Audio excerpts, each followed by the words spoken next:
hindi matuloy yung May 13. O baka may mga, mga forces na pupunta sa'yo at baka mabili ka, which is sabi ni Atty. Glencio nga po kanina sa interview, nananawagan siya na sana hindi ka mabili. So willing ka ba, to tell the whole world na may ebidensya ka ba talaga para dito sa sinasabi mong CCTV? Alam nyo, hindi po ako magsasalita kung wala akong pinanghahawakan na ebidensya. Noong binanggit ko yung CCTV sa Senado, ay na-download ko na ito at naghanda ako ng ilang kopya ng video.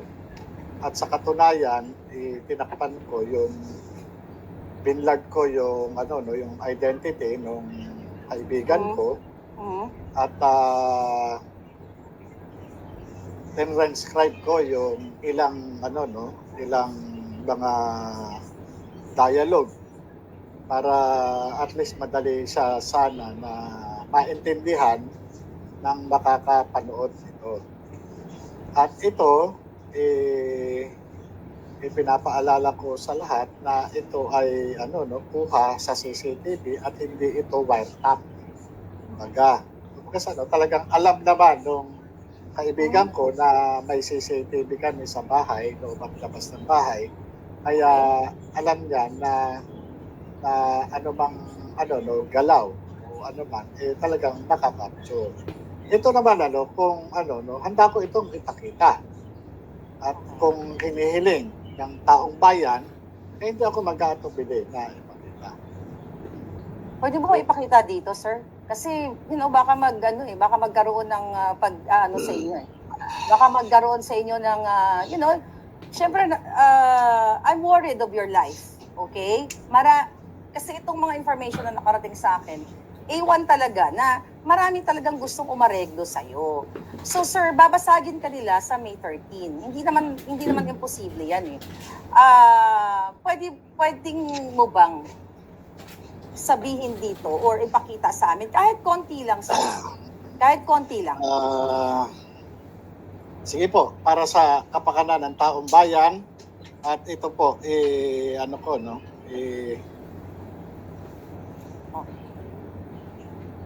ito po, ayan, antayin niyo po. Ayan. Ganito, pag ganito, Oh my God. tayo mamamagitan. Okay? Kasi nga yung mama,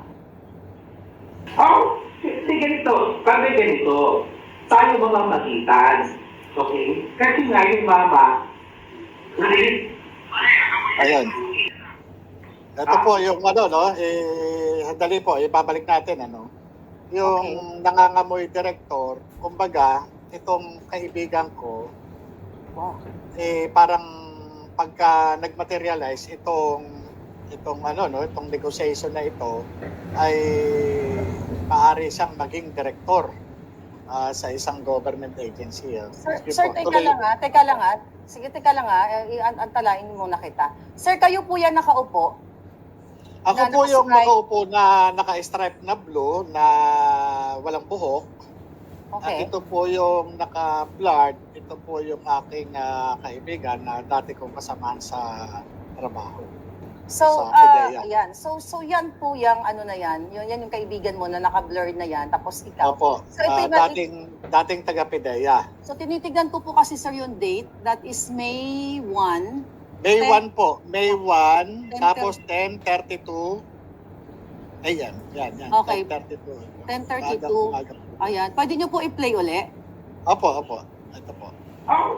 ganito, pag ganito, tayo mamamagitan. Sandali lang po, ito po yung kausap niya na doon sa video call. Yung taong inutusan para tawagan siya, para ihatid sa akin yung mensahe.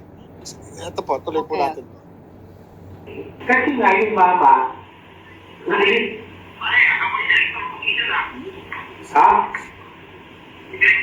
Hindi, pakinggan mo muna ako yan. Ganito ko yan. Nung pumutok yan, nagkausap kami. Sabi ko, kuya, madaling hugot yan. Nag-aaway ang Duterte at Marcos. Okay? Pwede nyo po i-stop muna. Opo, opo. Sige po. Ito po. Opo. Ano natin. Okay, sir. So diyan sa ano na 'yan, okay? Yung sinasabi mo, ang sinasabi nitong yung naka-green, sabi niya, "Kuyang, nag-aaway ang Duterte at Marcos." Sige po, ibabalik ko. Ibabalik ko po. No? Ibabalik Okay. ko po. Ibabalik ko po. Yan. Ito Ito po. Yan. Sige po. yan. Nag-aaway ang Duterte at Marcos. Okay, stop niyo nga po. Okay? Totoo naman po na sinabi niya sa akin yan nung pumutok itong yung pagkakalabas nung pre-ops dun sa vlog ninyo na na sabi ko nga sumulat na ako kay Jan Lasso sabi niya huwag ka nang umano dyan kasi kaya ang sa akin naman kasi gusto kong wala akong kinalaman. Kaya ako sumulat kay General Lasso para patunayan na magkaroon ng investigasyon sa PIDEA na wala akong kinalaman diyan na kasi talagang nagulat din ako kaya nga sinasabi ko nga sa inyo, tinatanong niyo ako na meron ka bang galit. Sa totoo lang, galit talaga ako sa inyo. Sorry.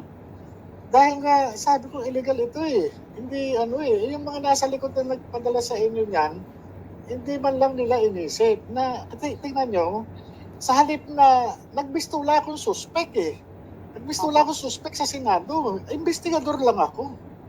Sir, Wala akong dito alam mo, habang piniplay mo yan, talagang nakakagimbal. Dahil yan mismo yung sinabi mo doon sa Senate hearing. Na, yung sinasabi mo na wag nag-awayan ng Duterte at Marcos. Accurate po talaga yung statement ninyo. At hindi naman po siguro AI ang pinapakita nyo, sir, kasi kayo yan, walang buhok. Sorry po. Opo, yan po. Tuloy po pawaho natin, Tuloy Okay. po natin.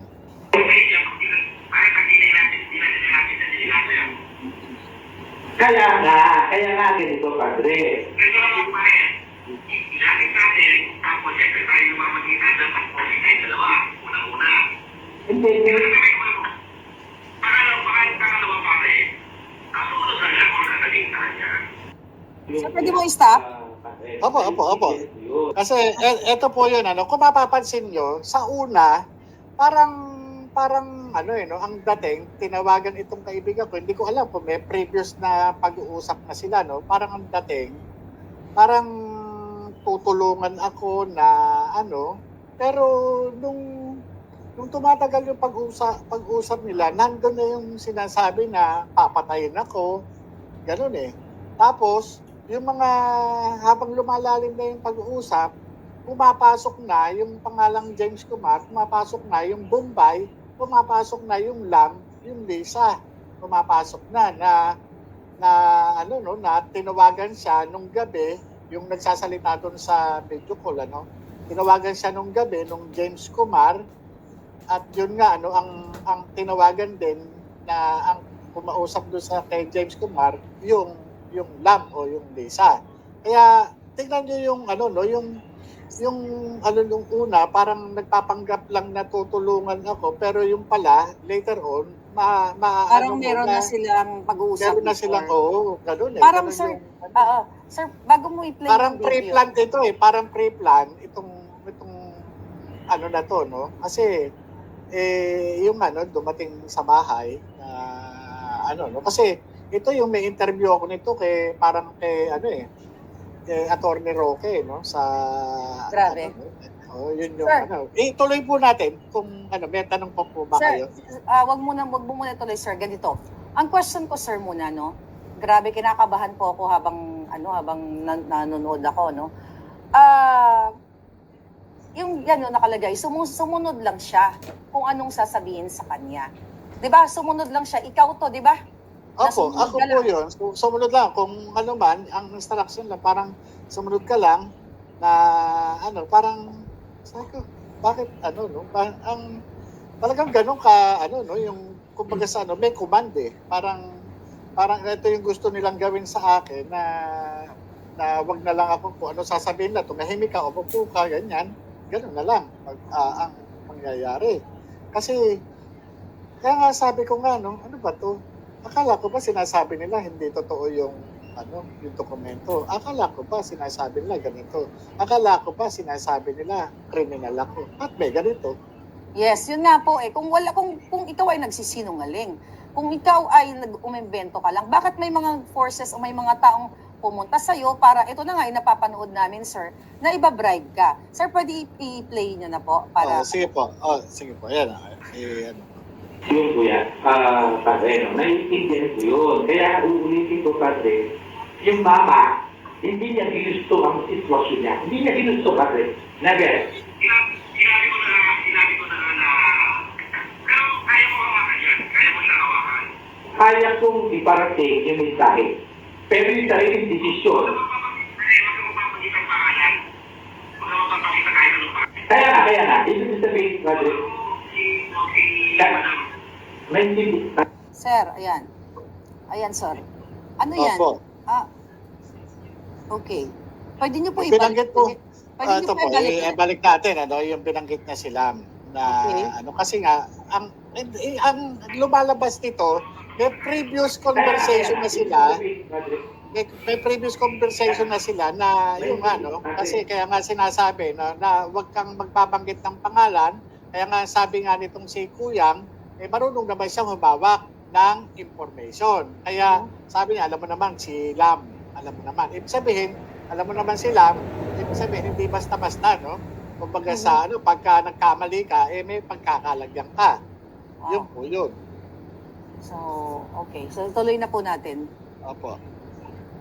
Sinabi ko na pero kaya mo hawakan yan. Kaya mo siya hawakan. Kaya kong iparating yung mensahe. Pero yung sariling desisyon, Kasi huwag mo papagit ang pangalan. Huwag mo papagit ang kahit anong pangalan. kaya na. Ibig sabihin, padre, Madam. naintindihan, padre, marunong tayo mawak ng informasyon. Huwag daw po Sinasabi sila. ko, Ang sinasabi ko, sila. padre, kung ano magiging desisyon niya, sa kanya yun, padre, di ba? Kasi kabubuti niya yun. Siyempre ako, itutuloy ko. Ito papanggitin ko sino yung gustong mga pangalan na sinasabi mo. Wala akong papanggitin. Ang sinasabi ko, yung solusyon, remedyo, or what, tamang desisyon sa sarili niya. Kasi di ba? Pare, ang pagkakamit na naman sa kanya, makainigit na siya. Pahit na siya. Kung sa gano'n lang, dapat tayo pa. I-play, ay, ano mo nga po yan? I-stop nyo nga po yan. Opo, babalik ko po. Sige po. Sir, ang sabi po dyan yan, ang gagawin daw sa inyo ay papatahimikin kayo. Opo, Oo, papatayin daw kayo. Yung po muna, papatahimikin. Yung Papatahimikin. gusto nila, parang yung negotiation na ito, na ang purpose is patahimikin ako, wag ako magsalita. Kumbaga sa hindi na ako mag-testify o yun naman po yun. So yun po yun. O capture, Sige, play nyo nga po ulit. Sige po, opo. Pangalan na sinasabi mo. Wala akong papanggitin. Ang sinasabi ko, yung solusyon, remedyo, or what, tamang desisyon sa sarili niya. Kasi di ba? Pare, ang pagkakamit na naman sa kanya, makainigit na siya. Pahit na siya. Kung sa gano'n lang, dapat tayo pare. Ano ba parang masabihin to? Take advantage of the situation tayo dalawa. Hindi na iniintindi. Tutulungan natin, padre. Kasi siyempre yung mama, Pare, nakapay yan. Ayun, yun.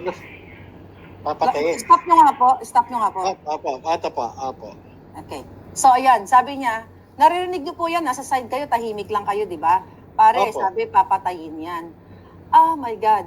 Ano po yung nakakangilabot, Ano po yung naramdaman niyo dyan, sir? Na narinig ninyo dun sa kabilang line na, pare, papatayin yan. Alam nyo, ito yung resulta lang ng pagtupad ko. Actually, nakakaiyak po, Naiiyak, emotional po ako, At grabe. ito napakatagal na matapos akong matanggal at ito pa yung sukli dun sa aking mga ginawa noong araw na ito yung sinasabi ng mga dati kong kasamahan na hindi totoo raw na ganito, pero ito yung pinuntahan ako para i-negotiate, para tumahimik na lang. Dahil nga ito may ipapatayin nga ako pagka hindi ako Kaya nakita ko yung pattern Pinatatahimik ako dito sa negotiation na ito At yung ano, nandiyan naman na nag-aantay ng kasagutan ng response ko na i-deliver nitong si Kuyang, yung itong naka-green doon sa kausap niya sa At yung hindi nag-materialize, kaya nga ang naging plan B sa aking paniniwala ay yung ginawa sa akin sa Senado na inatake yung aking pagkatao. Talagang tinadtad nila ako doon sa para durugin yung aking pagkatao, para hindi na ako makapagsalita, para mawala ako sa focus, para kumbaga sa ma-disorient, ma-disorganize yung ang aking thought pattern. Pero nagpapasalamat ako sa Diyos kasi naging consistent and congruent ako doon sa issue na subject ng Senate investigation. Ito yung sa dokumento at doon sa nila. Hindi po kayo natakot nung narinig niyo sa other line, yung naka-video call nitong naka-green, na yun, pare, papatayin yan? Alam niyo, normal po bilang tao, napaka-ipokrito ko naman po kung di ako nakakaramdam ng anumang pangamba. Pero sa kabilang banda, dahil nga nagtrabaho lang po ako wala po akong maisip na kasalanan ko doon sa Pangulo ng Pilipinas na si Bongbong Marcos. Kasi trabaho lang po kung ano man yung aking nalaman sa pamamagitan ng confidential informant, doon lang po At wala naman akong sinabi na siya na siya ganito o ganyan. Doon lang po, doon sa sinasabi lang, doon sa naka-record na naitipa ko noon. Doon lamang po wala nang iba. So, grabe. So, dito mo talaga makikita yung pagiging mafia, sabi ng mga naka-comment. Pwede niyo po ituloy, sir? Opo, sige po. Yan po.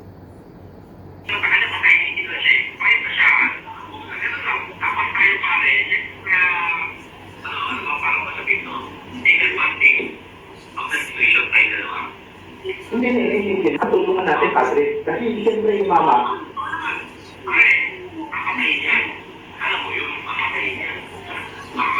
Grabe. Alam mo naman ako yung sakit sa puso, mamatay yan. Alam mo naman yun. Maraming mga makailan sa mga yun. Sir, pwede niyo po itigil? Opo. Yan. Okay. Yan. Sir, grabe yung sinabi na alam mo pare, papatayin yan. Pwedeng magsakit sa puso. You know? At Pwede nga raw parang mamatay ako sa sakit ng puso o kaya mabangga o ano man. Dahil marami na raw pinapatay ngayon na hindi na binabaril. Yun na, oo, ang sabi. My God. Sige sir, play nyo na po. Maraming mga makailan sa mga yun. Hindi na yung pinapayan. Sige, ganun na muna. Para nasa kabiti ka. So, ay, nabigay ko. Nabigay ko. Pati, pipintas ka. Ay, hindi mo pala ako mag-iarap ko. Pero, actually, kagabi ba, nagsusap na kami Yan. Sandali lang po. Ito ko muna, So, yung una, parang tulungan natin, niya, di ba? Pero, eto, lumalabas na, kagabi pa, kinausap na siya ni James Kumar. Oo nga, no? Yeah, ngayon ko lang na-realize yun, Di ba, kagabi? Tama po, buti. Ano ba to? Sabi ko, tapos yun sa kanya rin nadudulas din Nadudulas na kagabi, kausap na siya ni James Kumar. Sige po, ano po natin? Yes, sir. Pakipagpatuloy. Sige po. Pati, pipintas ka.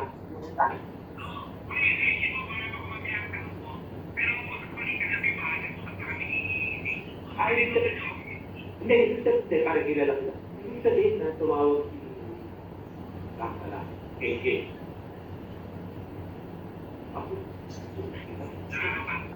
Wow, grabe, sir. Yan, narinig na. Pwede niyo po ibalikan yung dulo? Sige po. Eto po. Kilala ko. Ibig sabihin na tumawag si Lakala, KK.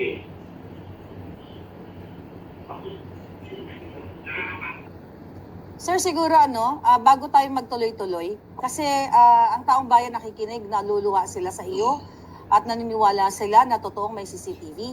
Pwede po pang balikan natin, huwag natin i-interrupt para yung gustong magkuha ng video na i-echo nila ay mapanood. Ay, padire-diretso po natin ang Opo, play. opo. Sige po. Sige po. Ganito, sabi ganito, tayo mga magitan, okay? Kasi nga yung mama, ganito, pakinggan mo muna ko yan. Ganito po yan. Nung pumutok yan, nagkausap kami. Sabi ko, kuya, matalingugod yan. Nag-aaway ang Duterte at Marcos. Okay? Huwag kang makinig.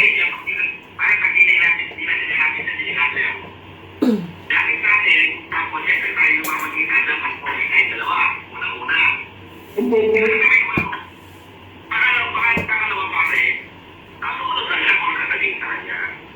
Yun kuya, padre, naiintindihan ko yun. Kaya uulitin ko padre, yung mama, hindi niya ginusto ang sitwasyon niya. Hindi niya ginusto padre. Never. Sinabi ko na pero kaya mo hawakan yan. Kaya mo siya hawakan. Kaya kong iparating yung mensahe. Pero yung sariling desisyon. Kaya na. Ibig sabihin, padre. May hindi, padre, marunong tayo mawak ng informasyon. Ang sinasabi ko, padre, kung ano magiging desisyon niya, sa kanya yun, padre, di ba? Kasi kabubuti niya yun. Siyempre ako, itutuloy ko. Ipapagsigil ko sino yung gustong mga pangalan na sinasabi mo. Wala akong papagsigil. Ang sinasabi ko, yung solusyon, remedyo, or what, tamang desisyon sa sarili niya. Padre, di ba? Pare, kami na naman sa kanya, makainigit na siya. Pahit na siya. Kung sa ganun lang, dapat tayo pare, ano ba parang masabihin to? Take advantage of the situation tayo dalawa.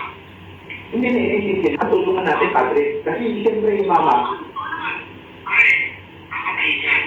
Alam mo yun, kakatay niyan. Baka magkakataan niyan o ano mangyari niyan. Alam mo naman ako yung nasakit sa puso, mamatay yan. Alam mo naman yun. Maraming mga matay na tao ngayon, hindi na yung pinapalay. sige, ganun na muna. Para nasa stability ka. So, nakabintay ko, hindi ko kalikot namin eh. Nakabintay ko. Padre, ano nga, itintas ka? Oo, pare, sino para ako mag-iyak ka mo. Pero actually, kagabi ba, nag-usap na kami ni Ibig sabihin, para kilala ko. Ibig sabihin na tumawag si Dam pala, KJ. Okay. My God, what an explosive video, sir.